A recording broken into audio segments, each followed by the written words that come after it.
Bueno, bueno, empezamos entonces hoy el estudio del Salmo 84. Vamos a estar estudiando hoy el Salmo 84.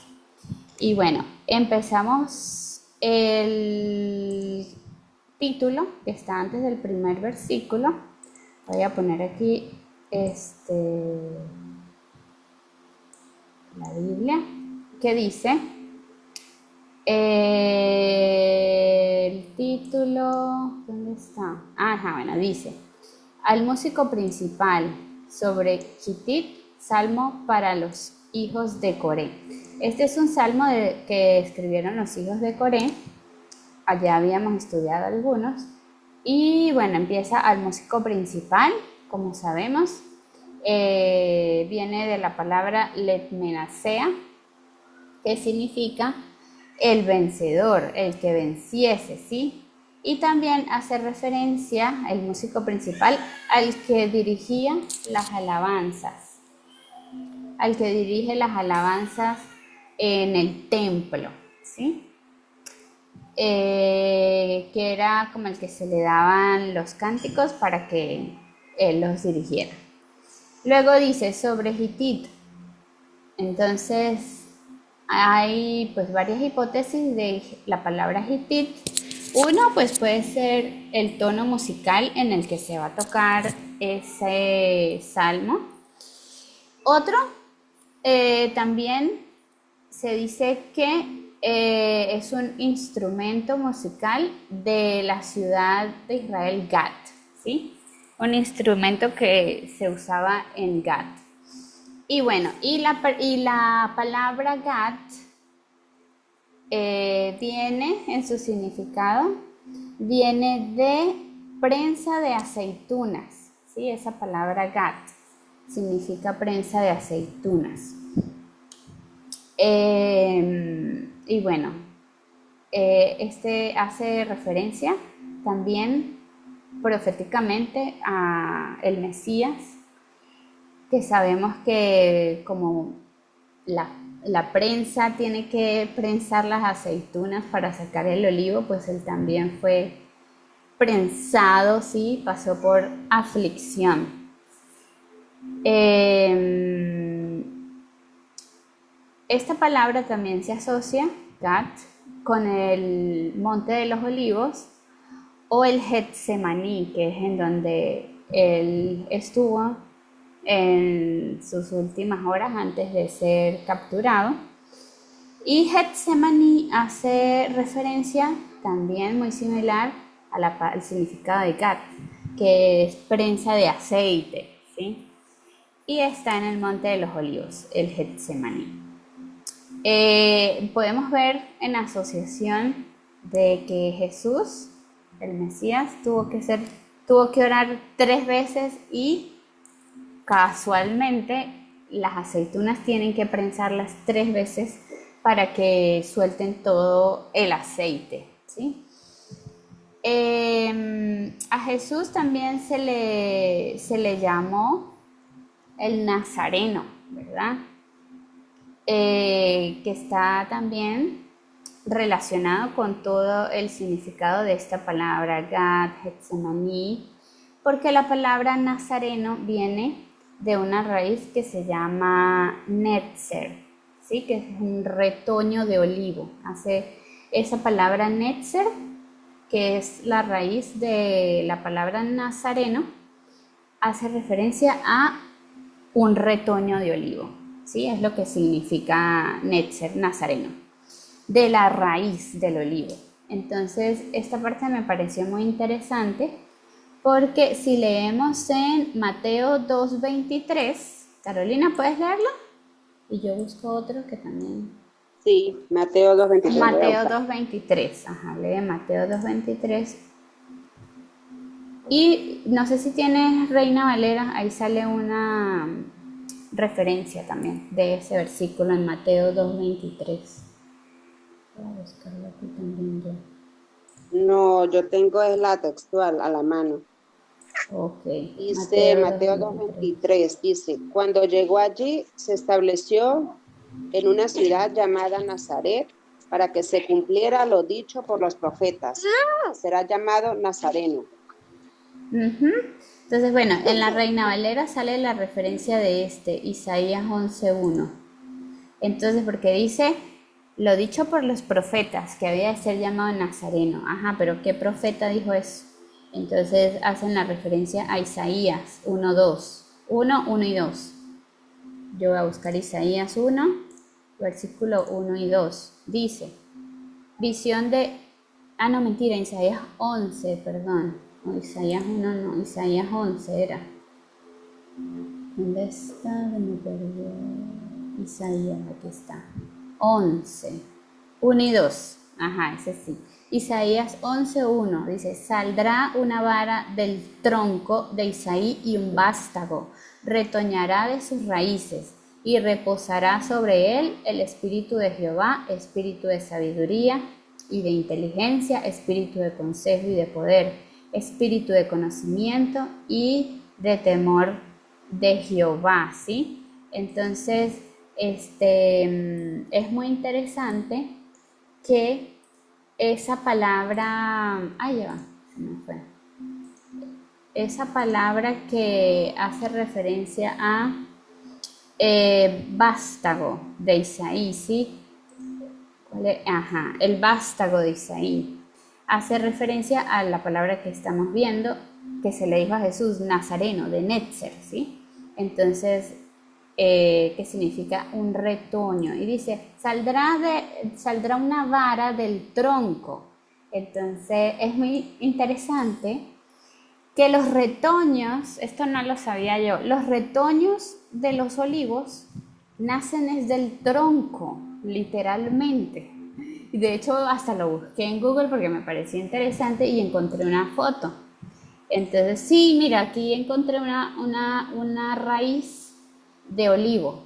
Entonces podemos ver que el retoño de los olivos viene en la raíz. Entonces, wow, cobra mucho significado este versículo que dice, del tronco de Isaí un vástago, ¿sí? Saldrá y retoñará de sus raíces. Entonces, podemos ver que ese vástago, ese Netzer, ese nazareno, como le decimos, es Jesús.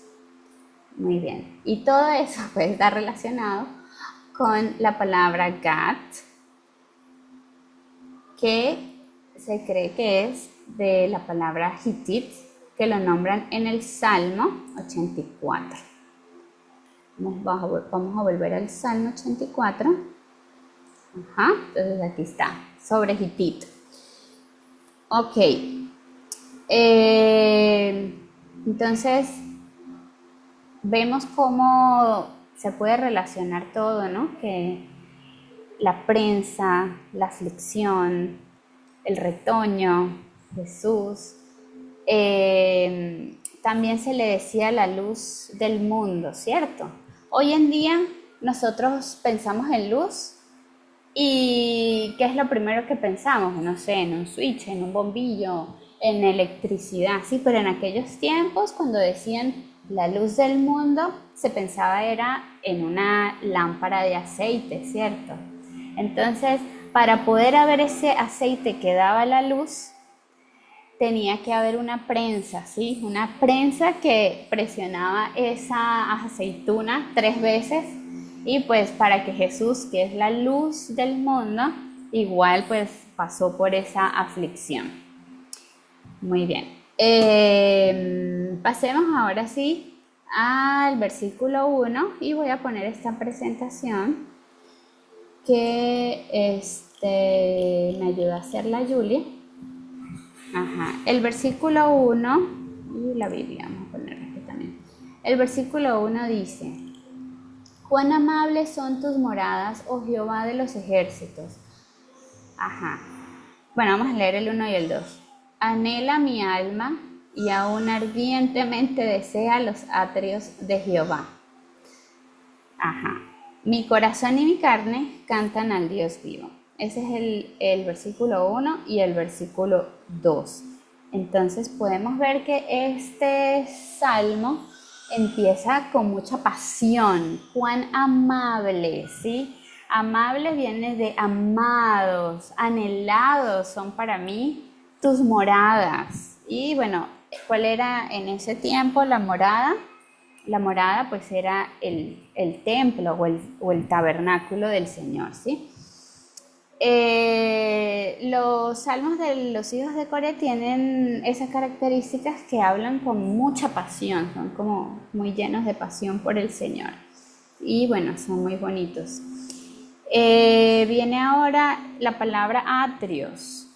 Cuán amable me son tus moradas, oh Jehová de los ejércitos. Anhela mi alma y aún ardientemente desea los atrios. Y es a lo que él se refiere, a la morada, al atrio del Señor, que es deseado ardientemente, ¿sí?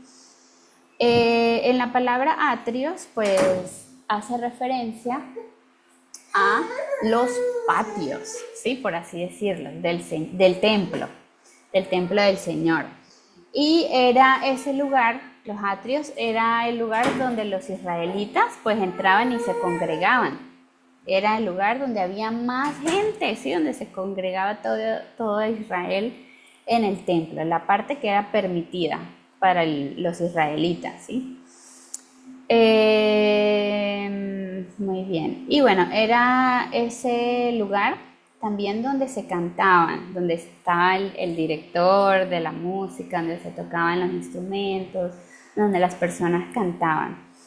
Y bueno, es muy, muy hermoso cuando uno tiene ese tiempo con el Señor, que uno está adorándole y bueno, lo podemos notar que es muy lindo cuando estamos a solas con el Señor, es algo muy íntimo, es algo muy personal, pero adorarlo con una multitud también es algo espectacular, ¿sí? Es algo que tu alma sientes que se reaviva, se enciende, ¿verdad? Entonces podemos inferir que él hace referencia a ese momento en que en los atrios del Señor las personas se congregaban y con pasión le adoraban. Muy bien, pasemos a la siguiente. Ajá, entonces aquí vamos a hablar, en esta presentación dice la anatomía de la alabanza.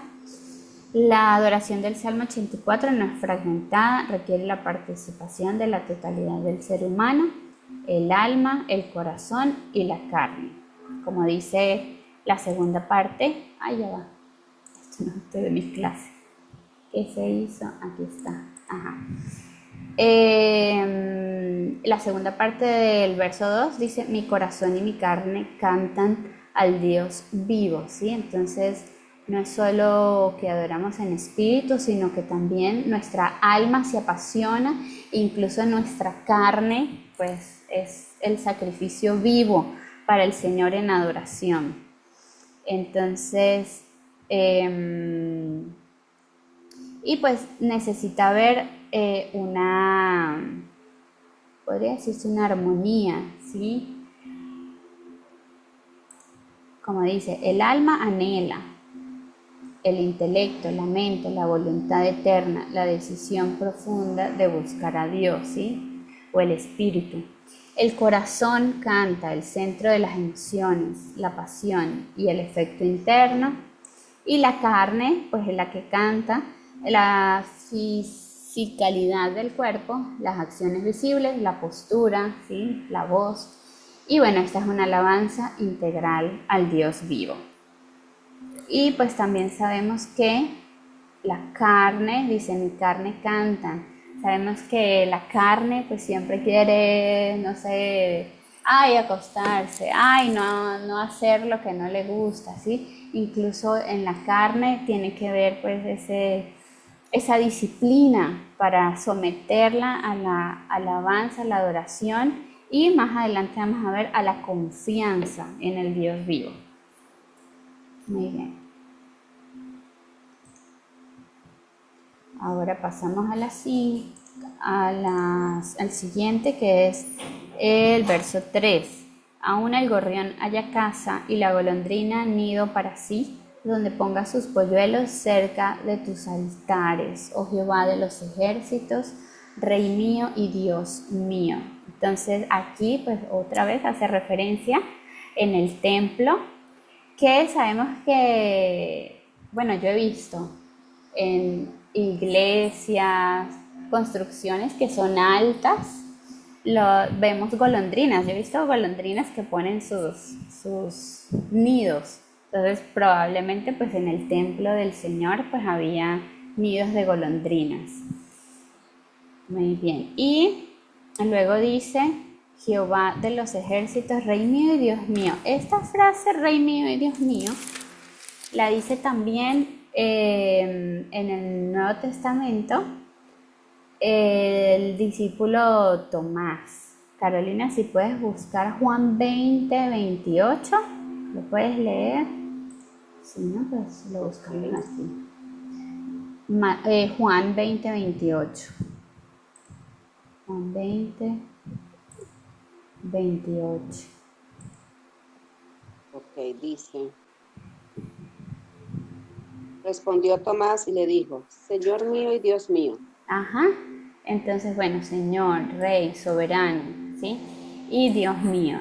Y bueno, está interesante porque al final pues vamos a ver como algo que también evoca a ese momento de Tomás, del discípulo Tomás. Muy bien. Que sabemos pues que Tomás fue alguien que le costó creer sin ver. Después vamos a retomar este punto. Ok, pasemos a la siguiente lámina, pero primero vamos a leer el versículo 4.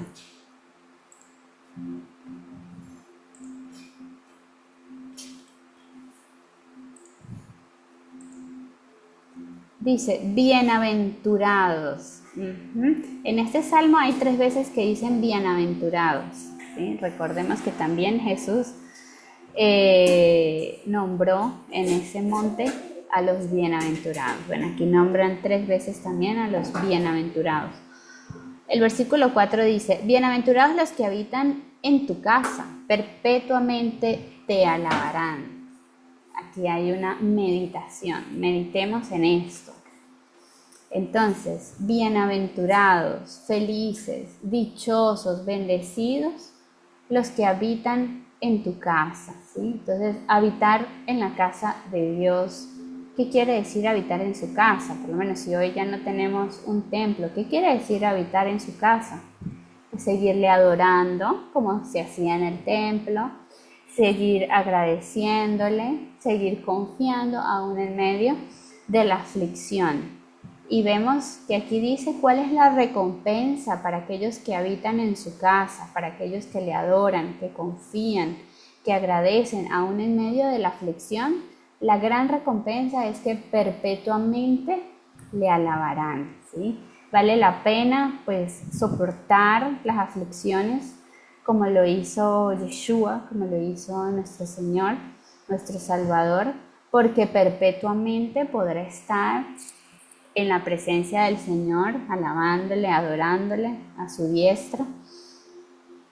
Y podemos también confiar que toda dificultad, cuando habitamos en la casa, en la presencia del Señor, es para bien, ¿sí? O sea, no hay nada, como dice Romanos 8, no hay nada que me separe de Él, porque ya su promesa dice que yo perpetuamente le alabaré.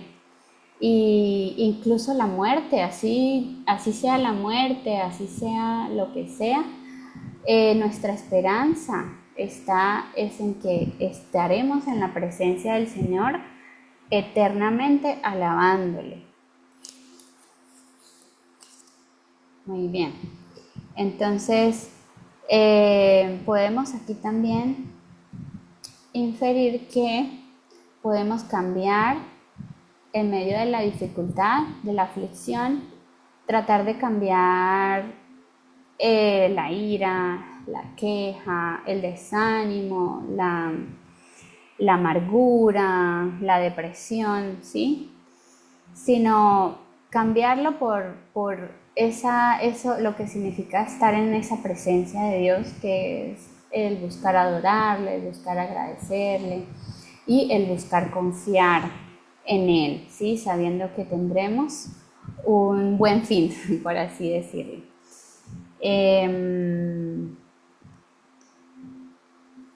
Y bueno, también podemos ver que ese tiempo de aflicción sabemos que es para bien, como lo dice Romanos, y pues es también en esos tiempos en que muchos hemos sentido esa dependencia más grande al Señor, esa conexión más profunda, esa vulnerabilidad en sus manos, ¿sí?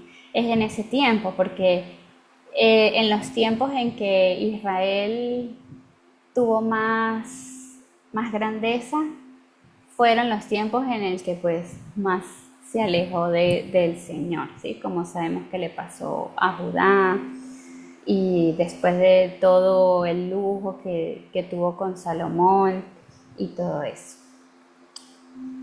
Entonces, bueno, ver la prueba como un medio que me mantiene atento a la presencia del Señor y como enfoque que vendrá de Él su recompensa, ¿sí? Ok, pasamos ahora al versículo 5, que dice: bienaventurado el hombre que tiene en ti sus fuerzas, en cuyo corazón están tus caminos. Entonces, bueno, bienaventurado, este es otro bienaventurado, ¿sí? El anterior era el que habita, ¿sí? El que está en tu presencia. Y este es bienaventurado el hombre que tiene en ti sus fuerzas, en cuyo corazón están tus caminos, tu palabra, tu verdad en su corazón, y tú eres su fuerza en toda situación. Entonces, aquí pues nos dicen dichosos, felices, bienaventurados, los que tienen en ti su fuerza, no el que tiene su fuerza en su salud, el que tiene su fuerza en su esposo, el que tiene su fuerza en su dinero, ¿sí? No, sino el que tiene en ti sus fuerzas, porque si algo llega a faltar de esas cosas, pues no se suicida, no se deprime hasta morir, ¿sí? Sino que es de Dios que viene la fuerza para pasar cualquier aflicción o cualquier prueba. Como dice Primera de Juan 2:17, que el mundo y los deseos pasarán, pero la palabra de Dios no pasará. Entonces es su palabra, esa ancla, ¿sí? Esa firme ancla que nos ayuda a mantenernos en medio de las dificultades. Vamos al versículo 6 y aquí y al siguiente verso, que dice: atravesando el valle de lágrimas lo cambian en fuente, cuando la lluvia llena los estanques, irán de poder en poder, verán a Dios en Sión. Voy a buscarlo aquí, versículo 6, versículo 7. Entonces es como esa convicción, ¿sí? De que aunque ande en el valle de lágrimas, aunque ande por aflicciones en este mundo, todo obrará para bien, ¿sí? Dios traerá su lluvia y llenará los estanques, como dice el versículo. Aunque estemos en la prueba, pues considerémonos que más allá de lo duro y lo difícil, la prueba crea en mí una recompensa, trae a mí una recompensa cuando permanezco en los atrios del Señor, ¿sí? Como dice, vamos a buscar Santiago 1:20, si lo tienes, Caro, lo puedes leer. Santiago 1:20. Ok, dice, ajá, porque la ira del hombre No, mentira, no obra. 1:2, 1:2. Ok. Ajá, 1:2. Hermanos míos, tened Ajá, por sumo gozo es. cuando os veáis cercados de diversas pruebas. Ajá, es. Entonces, Santiago en este versículo también nos recuerda que las pruebas, sí, ese valle de lágrimas, no deberíamos desanimarnos, no debería entristecernos, no debería crear amargura en nuestros corazones, no debería crear miedo, que es nuestra respuesta natural, ¿sí? Sino que hay que luchar contra eso, hay que desechar eso, sino que deberíamos considerarnos gozosos, ¿sí? Tened por sumo gozo, considérense bienaventurados, ¿sí? Si hayan diversas pruebas en su caminar con Dios, ¿sí? Porque sabemos, dice el 3, sabiendo que la prueba de vuestra fe produce paciencia, ¿sí? Mas tenga la paciencia su obra completa para que seáis perfectos, cabales, sin que os falte cosa alguna. Porque para Dios, pues, lo más importante es nuestro corazón, ¿sí? Que seamos perfectos, somos llamados a ser perfectos como Él es perfecto, ¿sí? O buscar, pues, esa perfección, ese vivir sin tacha delante de Él. Ok, vamos al 7, versículo 7, 7. Volvemos al Salmo 84, versículo 7. El versículo 7 dice, irán de poder en poder, verán a Dios en Sión. Entonces, iremos de poder en poder, iremos de gloria en gloria, dice el Señor, a aquellos que permanecen en su presencia, en sus atrios, en su palabra, confiando en Él. También otra recompensa, irán de poder en poder, irán de gloria en gloria. Vamos a buscar aquí dos versículos. Carito, si quieres buscar tú, Isaías 2:23. No, ay, es que tengo aquí 2 y 3 es la cosa. Isaías 2 y 3. Y yo busco otro de Proverbios. Isaías 2 y 3. Isaías 2 y 3 dice, acontecerá en los postreros días que el monte de la casa del Señor será establecido en la cima de los montes, y se alzará sobre los collados, y acudirán a él todas las naciones. Amén. E Muy irán bien. muchos pueblos y dirán, venid, subamos al monte del Señor, a la casa del Dios de Jacob. Él nos enseñará sus caminos, y nosotros marcharemos por sus sendas, porque de Sión saldrá la ley y de Jerusalén la palabra del Señor. Ajá, amén. Entonces, Wow. bueno, ahí dice, verán a Dios en Sión. Ajá, mire, también Isaías lo dice, que a Él vendrán las naciones, ¿sí? A su monte santo. Es otra recompensa. Irán de poder en poder, de gloria en gloria. Veremos a Dios en Sión. Y Proverbios 4:18.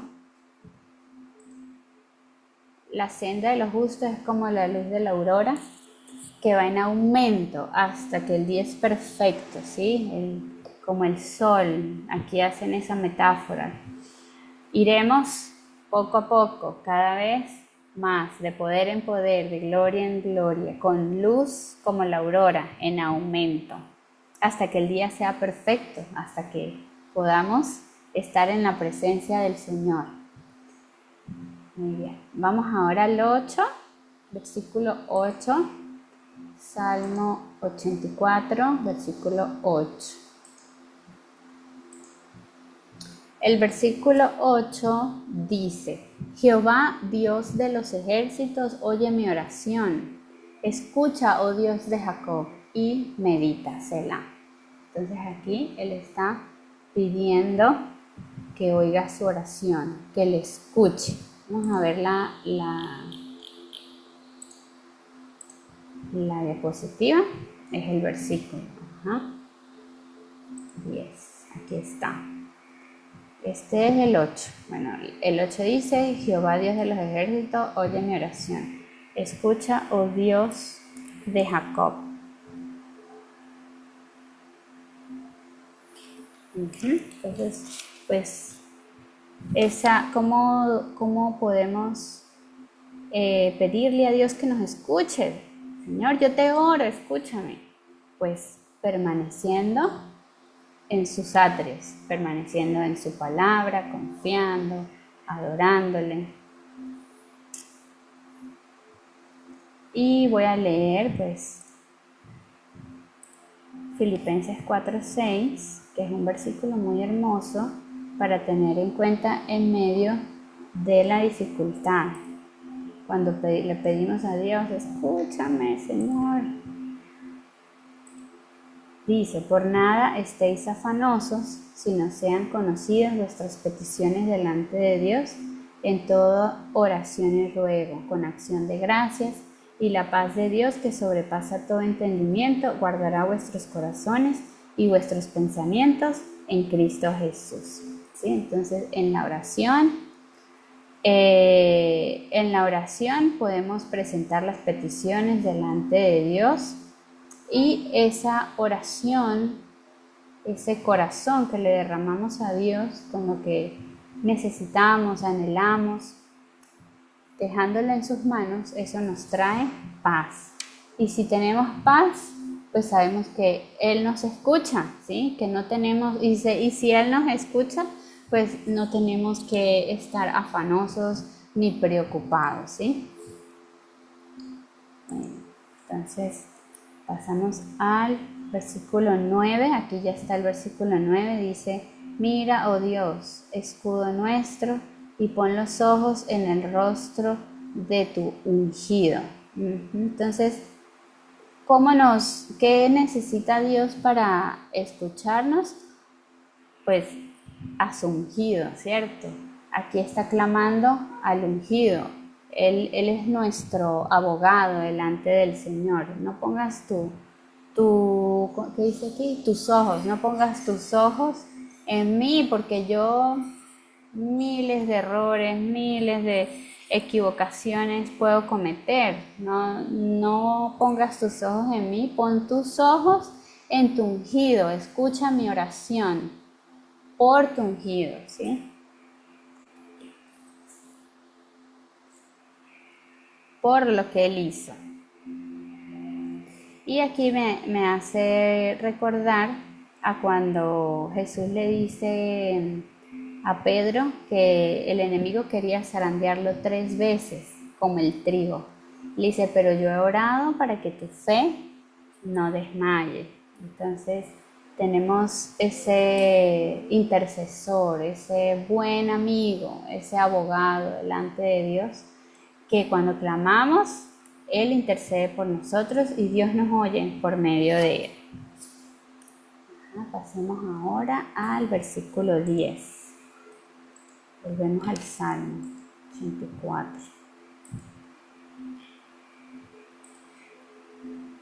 El versículo 10 dice, porque mejor es un día en tus atrios que 1000 fuera de ellos. Escogería antes estar a la puerta de la casa de mi Dios que habitar en las moradas de maldad. Entonces, aquí pues sabemos que todo es temporal. Todo es temporal y es mejor pues estar en la presencia de Dios que estar en el mundo, en las moradas de maldad. Sabemos que el enemigo es el que gobierna el mundo. Y en el Salmo 27:4 también podemos leer algo similar. Salmo 27:4 dice, una cosa he demandado a Jehová, esta buscaré, que esté yo en la casa de Jehová todos los días de mi vida, para contemplar la hermosura de Jehová y para inquirir en su templo. ¿Sí? Aquí está también hablando de la importancia, de la delicia, de lo hermoso que es contemplar a Dios en su templo, estar en su presencia. Ok, vamos a la 13. Ajá, el versículo 11 dice, sol y escudo es Jehová, Dios. Gracia y gloria dará Jehová y no quitará el bien a los que andan en integridad. Dice que Jehová nuestro Dios, nuestro Padre es sol. ¿Y qué es el sol? Pues es la fuente de vida, ¿sí? Es alimento, el sol también nos da alimento, vitamina D, ¿cierto? Es fuerza, una planta que tú no la pones al sol, ¡ay!, se debilita. Es ese sol que da vida, fuerza, alimento a nuestra vida. Nuestra fuente es nuestro Dios y es nuestro escudo, nuestra protección. Y dice que dará gracia y gloria. Gracia, pues, hace referencia a su misericordia, ¿sí? Gracia, Él dará su gracia, Él dará su misericordia. Y gloria hace referencia a ese honra, a honor. Dará misericordia y dará honra a los que, ¿a quiénes? A los que andan en integridad, ¿sí? Y no quitará el bien, ¿sí? Entonces dice que Él es sol, Él es escudo, Él da gracia, Él da gloria y no quita el bien a los que andan en integridad. Entonces, si queremos disfrutar de todo esto, nos dice que necesitamos ser de esos que andan en integridad. La palabra integridad hace referencia a tamim. Podemos buscarla. Vamos en el... no, aquí es el 27. Salmo 84. 11. Integridad. Tamim, que hace referencia a ser completo, entero, íntegro, andar en verdad, andar sin defecto. Entero, completo, íntegro, perfección, ser perfecto, ser recto y vivir sin tacha. Entonces, es como ese ser congruente, ¿sí? Ser congruente y vivir en verdad y en integridad, ¿sí? Que lo que decimos es lo que hacemos, tanto lo que mostramos es lo que somos, tanto en público como en privado. Muy bien, y pues andar en verdad, que es andar siempre en la palabra, porque la palabra de Dios es verdad, es la verdad. Ok, pasamos ahora al 12, que ya es el último versículo. Y podemos poner, vamos a poner, ahí está, vamos a poner esta. El sol representa luz, vida, dirección, ¿sí? Luz, claridad. El escudo representa protección, defensa, seguridad contra el mal. Muy bien, el sol otorga la gracia, el favor inmerecido para avanzar. El escudo preserva para la gloria, el destino final inquebrantable para los que andan en integridad. Muy bien, y el 12 dice: Jehová de los ejércitos, dichoso el hombre que en ti confía. Aquí tercer bienaventuranza, por así decirlo. Jehová de los ejércitos, dichoso el hombre que en ti confía. Aquí pues habla de Dios de los ejércitos, de la guerra, de las personas en multitud. Se va. Dios que pelea y nos defiende. Dice: bienaventurado, feliz el hombre que en ti confía.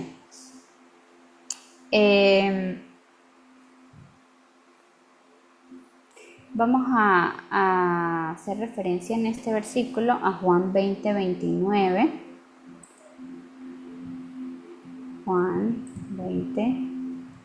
20:29, que dice: porque me has visto, Tomás, creíste. Bienaventurados los que vieron y no creyeron, ¿sí? Les dije que íbamos a retomar el punto de Tomás, ¿sí? Que dijo, Dios mío, Señor mío y Dios mío.